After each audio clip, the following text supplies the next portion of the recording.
হাদিস শরীফের মধ্যে বর্ণিত আছে, কোন ব্যক্তি যদি সূরা বাকারা তার ঘরের মধ্যে তেলাওয়াত করে, ও দোস্ত তুমি খেয়াল করে শুনবে,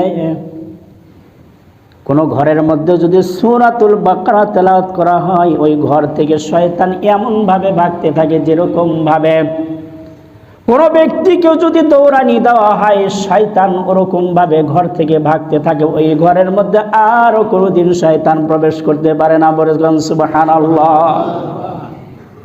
অন্য হাদিস শরীফের মধ্যে বর্ণিত আছে, রাসূলুল্লাহ সাল্লাল্লাহু আলাইহি ওয়াসাল্লাম বলেন, তাফসীরে কিতাবের মধ্যে লেখা আছে, তাফসীরে ইবনে কাসিরের মধ্যে লেখেন,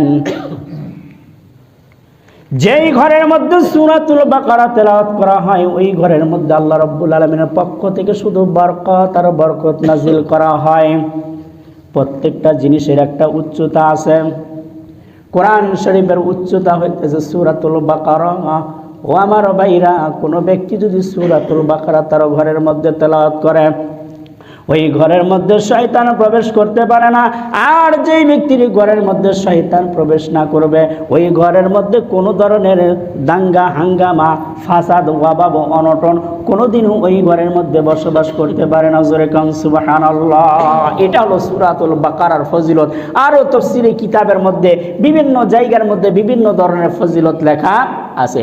নাহমাদুহু ওয়া নাস্তাঈনুহু ওয়া নাস্তাগফিরুহু ওয়া নু'মিনু বিহি ওয়া নাতাওয়াক্কালু আলাইহি ওয়া নাউযু বিল্লাহি মিন শুরুরি আনফুসিনা ওয়া মিন সাইয়্যাতি আ'মালিনা। من يهده الله فلا مضل له ومن يضلله فلا